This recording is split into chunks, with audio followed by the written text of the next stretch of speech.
Kevin, if you're so good at investing, why do you want to help people do the same thing? Why don't you just do it yourself? Listen, that's probably something I've heard countless times since we've begun helping people on their investment journey. I also think it's something that most people probably ask at one time or another when they see someone helping people invest. They want to know why you're helping other people invest. Well, listen, it's my story. My story is what's brought me here. My story, it's not your typical real estate investor's tale. I wish that it was. But it is, however, what has brought me to this moment in time. It's what's determined my path through life. It's brought me to here, to you, to this moment. It's put me in front of you and you in front of me. Just as your story brought you here, our stories now get to combine. This is the moment where our stories intersect, where our lives overlap, and where we get to learn from one another. This is my story, my journey, my progression. This is me. Cut to scene of The Greatest Showman. Look out, 'cause here I come. You know what I'm talking about. This is me right up until the moment that our paths cross and both of our lives change forever. I'm going to share with you my journey in hopes that you'll recognize that I too have been where you are. I've struggled with the idea of investing. I've lost money on bad investments. I've dipped my toe into murky waters and got bitten for my troubles. If you take anything from my story today, let it be that you too can change your life for the better with a little help from a friend. Let's go.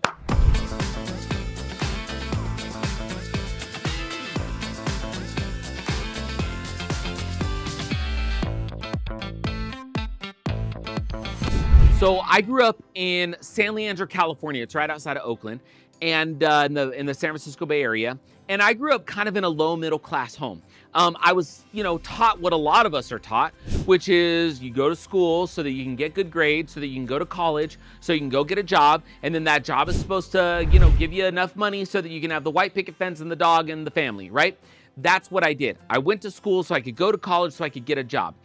I went to college for about a year, and then I decided to go overseas and actually serve a mission for my church. So I got to live in Berlin, Germany for a couple years where I served a mission for my church. While I was over there, I didn't really know what my life path was going to be. I was never an entrepreneur. I was never a real estate investor. The idea of real estate investing had never even crossed my mind. I remember my dad would always, in our garage where I grew up, in California, he had these boxes of like these tapes and stuff that he used to listen to when he would drive around. My dad always worked kind of a sales job. So he would drive around the peninsula, he would drive around the San Francisco Bay Area and sell stuff, right? And so we'd listen to these tapes and whatever. And he would always tell me that I needed to listen to these tapes, Tony Robbins and Rich Dad, Poor Dad and all of this stuff. And I never really gave it much attention, right? I was more interested in like sports and girls and music, right? I didn't really care about that stuff. And while I was growing up, I just kind of figured that my life would be determined by a series of experiences, but I didn't really know what it would be. I never thought about owning real estate. I never thought about owning a business. And while I was on my mission for my church in Germany, I realized that life was going to come pretty quickly, and I needed to kind of figure out what my next steps would be. So I found myself again just going, I don't know what life's going to hold, but I'll just go to school and I'll figure it out. So I ended up moving from Germany back to California for a time, and then I went to Brigham Young University in Provo, Utah. And I found myself studying political science. Now, I didn't really know why I was studying political science. It was just like interesting to me, right? You're supposed to study something that interests you. And so that's what I did. Over time, I thought, oh, well, maybe if I do political science, I want to go make at least 6 figures. So maybe I'll become a lawyer. Like there's a lot of people that get a political science degree and then they go to law school. So I thought that's what I would do. So that was my path. I was going to go be a lawyer. I remember the morning when I was supposed to go take the LSAT. That's the test that you take in order to get into law school. And I woke up, I'd studied for months and months and months. And I woke up and I paid for the test and everything in my body said, don't go take that test. Now, I don't know why, but I know that I'm thankful I didn't go take the LSAT. So I went and I got a job at a Wells Fargo outfit where I was doing mortgages and I was doing car loans. I didn't really know what life would hold for me, but I found myself doing some form of real estate. I was doing mortgages because I'd worked at Wells Fargo. And so it was like I stumbled into real estate. Well, after working at Wells Fargo for a time, I kind of realized that wasn't the right path for me, but I really liked mortgages. And so being in mortgages, I went and got a job as a self-employed mortgage broker. Now, this was my first jump into the world of entrepreneurship. And it wasn't even like real proper entrepreneurship, right? It just meant that I had no guarantee of income. Now, if you've ever done something like that where you get a job or you get a profession where there's no guarantee of income, it can be kind of scary. And so here I was every day hitting the phones, right? Just calling leads that we were getting from the county, trying to get people to refinance their adjustable rate mortgages into a fixed mortgage. And while I was in that process, I called one of my buddies, and I knew that he'd been doing a bunch of real estate. And so I called him and I was like, hey man, hey, do you have anybody that's like doing your mortgages? Because maybe I could do that. And he was like, actually, I do have somebody that does my mortgages for my investments, but maybe you and I ought to talk. Well, that was where our company, Done For You Real Estate, really began. So we got together and I found out for the first time ever that I could be a real estate investor. I never had even known that, right? I mean, I'd bought some real estate courses, but it seemed like it was really difficult. But this guy told me that all I had to do was buy my personal home. See, if I would just go buy my personal home, I eventually could move from that home into another home. Or maybe in that personal home, if it had a basement, I could rent out the basement and I could live upstairs, and I became a real estate investor. And so that's exactly what I did. I went and I bought a brand new townhome. And I ended up meeting and marrying my amazing wife, Milana. We moved into that townhome. And after we were there for about a year, we moved to another home, and I turned that first townhome into a rental. All of a sudden, I was a real estate investor. Now, it was at that precise moment when I made that real leap into real estate investment and kind of entrepreneurship that all the failure began to happen. Now, before I tell you about all the failures and all the successes that came from those failures, I want to share with you that I am thankful for you. Why? Because you're here and you're watching. I'm so thankful I get to share my story with you and that you're here and that we get to hang out. And I want you to know that if you want to avoid some of the failures that I've had and that many of others had, that's what this channel is all about, okay? This channel, it's all about showing you the tips and the tricks for getting started in real estate investing. We want to help you win and make millions in real estate and avoid as much pitfall and as many failures as you can, okay? We get to share videos about how you can take the first steps and how you can grow those first steps into a portfolio of multiple properties that you can retire early from and that you can create generational wealth for your family from. So please like this video, subscribe to the channel, and share this information with friends or family who you think could benefit from it. Now that you know that I'm thankful that you're here and that I want you to be here so we can share good stuff, let me dive back into my story and tell you where all of the failures started to happen, and oh, was there failures. You know, the first real estate investment I really made. So here I am. I bought my townhome. I moved from the townhome into our primary residence. The primary residence has a basement apartment. I rent out the basement apartment. I rent out my townhome. All of a sudden, I have two amounts of rent coming in every month, but my mortgage was really expensive because I did 100% financing. Back then, that's like what existed. It doesn't really exist, not traditionally anymore.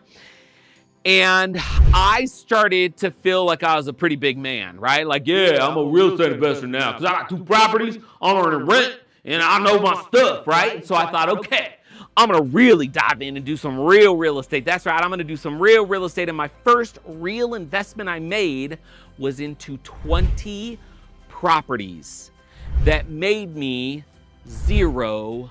And I know what you're thinking, Kev, you're dumb. Yes, that is true. How could you invest in 20 properties and make $0? Well, let me tell you, this is where the failures and the pitfalls come from.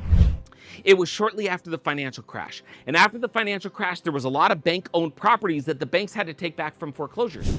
And because they brought back all those properties, they would sell them off in batches.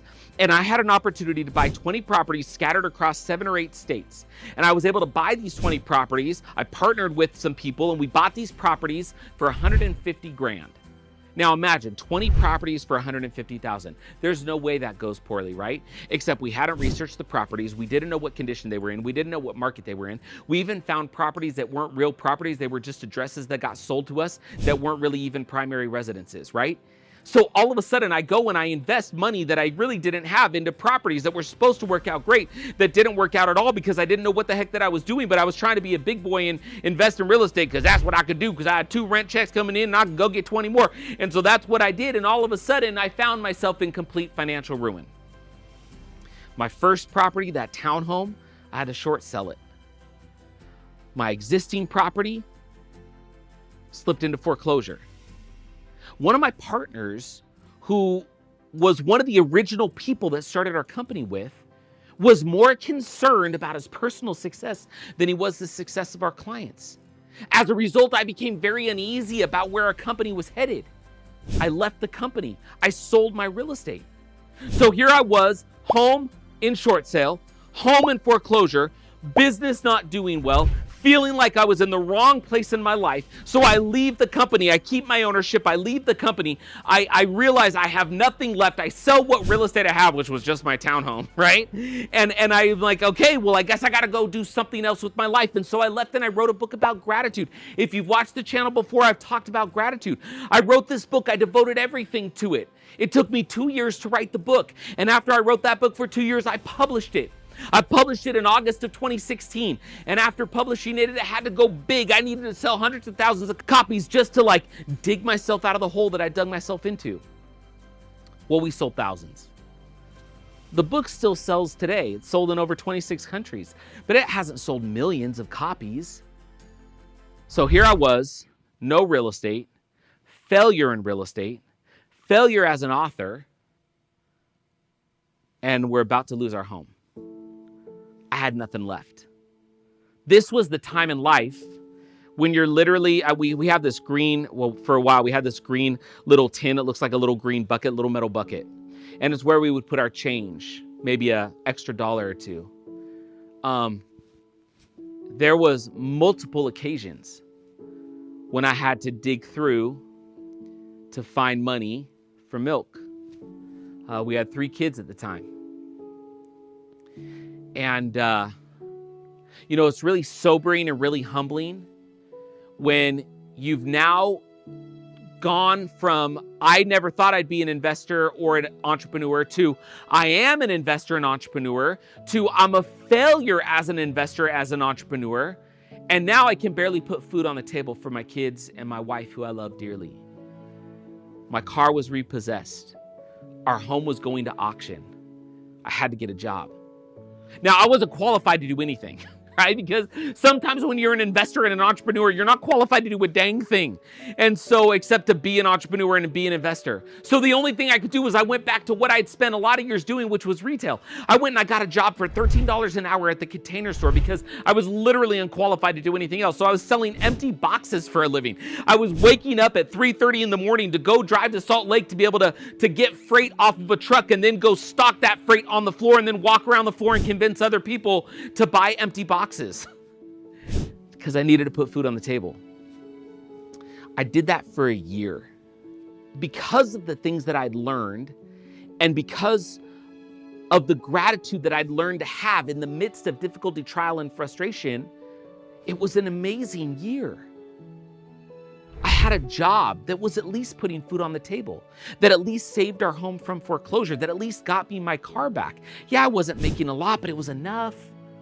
Not like enough to live any sort of, go on any vacation or do anything super significant, but it was enough to at least pay the basics.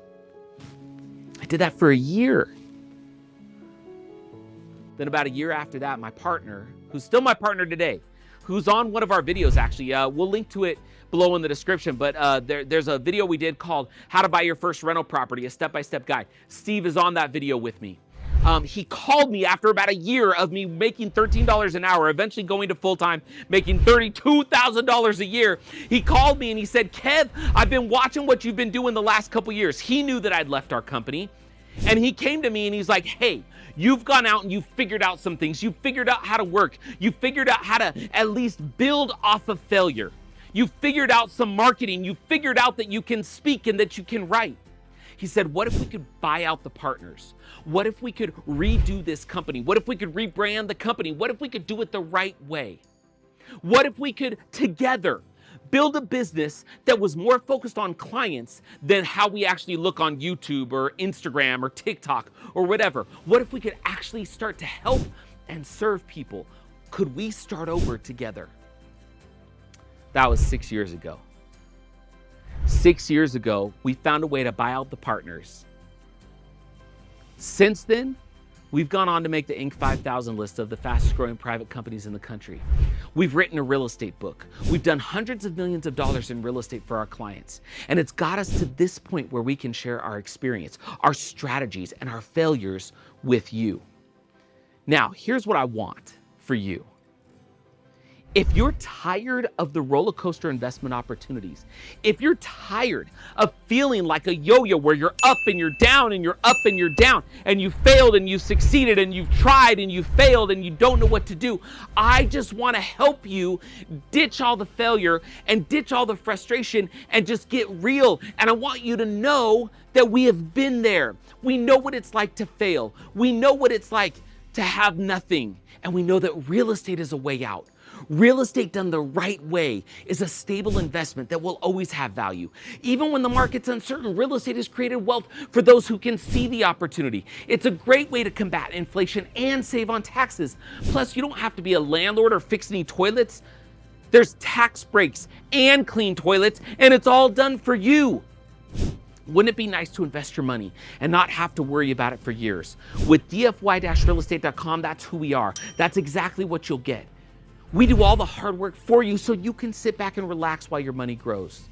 Instead of you going out there and failing, trying and failing, what if you could just eliminate all of that failure and at least dive into something that is proven, that works? Listen, we have been there. We know what it's like to have nothing and to pull out of that tailspin, and I want to deliver that to you. So click the link in the description below and set up a call with our team so you can find out how easy it is to invest in real estate today. That's what I want for you.